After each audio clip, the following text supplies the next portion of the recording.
Most of the time, the newest generation heroes are better, but there is one exception.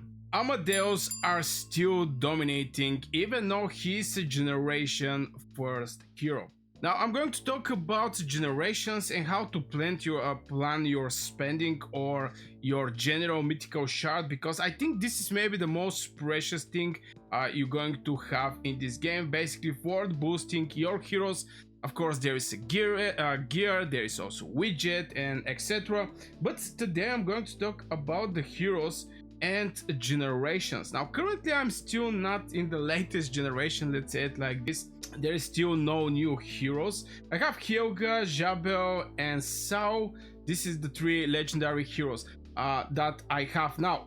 You can get Amadeus by going for, you know, the governor, the greatest governor, where you have to just place on the top places. But to be able to place in the top places, most likely you have to buy a lot of bundles. If you buy a lot of bundles, most likely you have enough VIP to actually have VIP 7.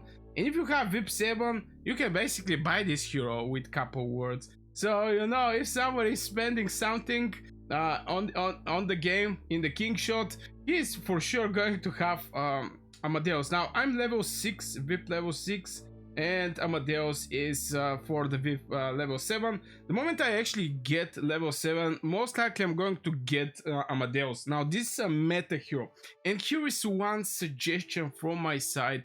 If you're just in season 1, this can actually apply to the season 2 and the next seasons. The thing is that when you start in the season 1, you're going to have X amount of heroes. Like you see, there is 3 heroes. Now, I think save your shards. This is extremely important to actually save your shards, and by shards, I mean general shards. If I go, yeah, I have like 45.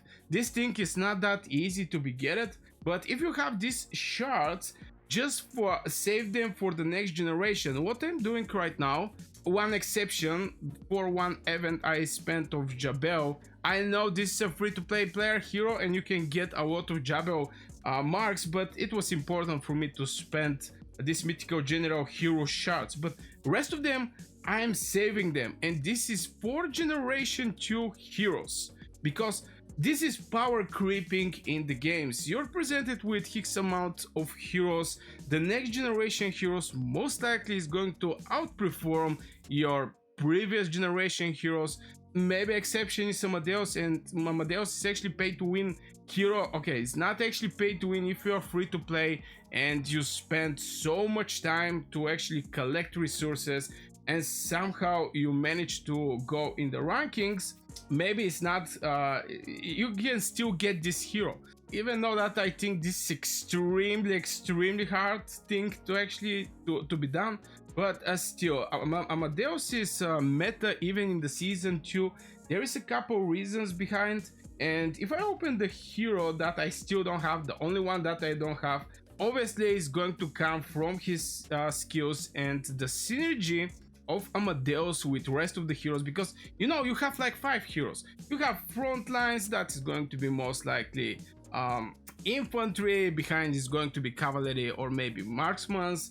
Didn't actually matter, just this hero provides with absolutely great synergy, and this is no surprise for everybody. The heroes that are very hard to be getted, most of the times, like 99% is the best heroes.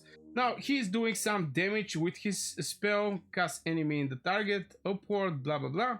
The next one is Amadeus release burst of arcane energy with each sword swash, dealing attack 15% damage. And you know, you can write the spells. I don't need to actually write the spells, but Amadeus is master of pressing his advantages. Increase attack by 15% when health is above 50%. Now, if there is a heroes that get some extra boosts that when they're under 50%.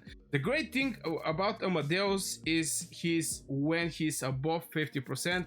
So you know, attack up can go up to 48%, which the first hit is going to be very strong one. But this is mostly for the arena and a rebel invasion. Now for the expedition is also very good one. Your ranger Amadeos expect boosting morale, increasing the total squad's lethality up to 25%. This is crazy amount. Here we have Amadeus impart secret swordsmanship, increasing the total attack by 5% up to 25%. You know, this is Amadeus unique swordsman, 8% chance to increasing damage due by 50% for all squads, and this can go up to 40%, which is a crazy number. You know, you have 40% to increase by 50% the damage of all the squads. That's why this hero is just a meta from point of how much damage this bad boy is doing, and in expedition how much boost you're giving to the party, because in the expedition we most likely are talking about the rallies outside your castle, and this bad boy just bringing a lot of benefits for the team he's in. And something that I want to mention, of course, don't blindly invest in newer heroes. Always make an analysis over the heroes. Now currently over on Amadeus I cannot actually make the full analysis because I'm not quite sure what kind of gear he's having, but one of the things separate for the hero skills is the widget, and by widget I can give Jabel. I think everybody is going to have her widget. This is Graves of Fate, and this widget is boosting spells. Like you can see here, Jabel will to win help break down the limitation, increasing the damage due by 10%. And on the next level, on the next enhance, where you're going to need some shards to actually do that, you're going to open a new skill. So this is something in extra. The widget for the hero is something in extra that you can get to make the full picture of the hero. You need skills and you need the widget. The gear is static, to be honest. It's not something crazy here. It's just boosting the troops or escort attack or health and etc. So you know, this thing is not something crazy, but the widget and the spells is going to give you the idea how good this hero is. And as I mentioned, generation 2 most likely is going to beat generation 1. So you know, it is what it is. This is normal. I mean, if the game present new heroes and they are more bad from the previous generation, nobody's going to go for these heroes. So you know, there is a small power creep in every game where when you get a new when the new generation heroes come, they are just one idea better. So yeah, this is for this video about hero investment rules and how the next generation are beating the previous generation. I give you some strategy about my shards, how I save my shards, and most likely I'm going to make a video where I'm going to spend the shards. If you enjoy this type of content, make sure you hit one like, subscribe if you're new. I wish you a great day and see you in the next video.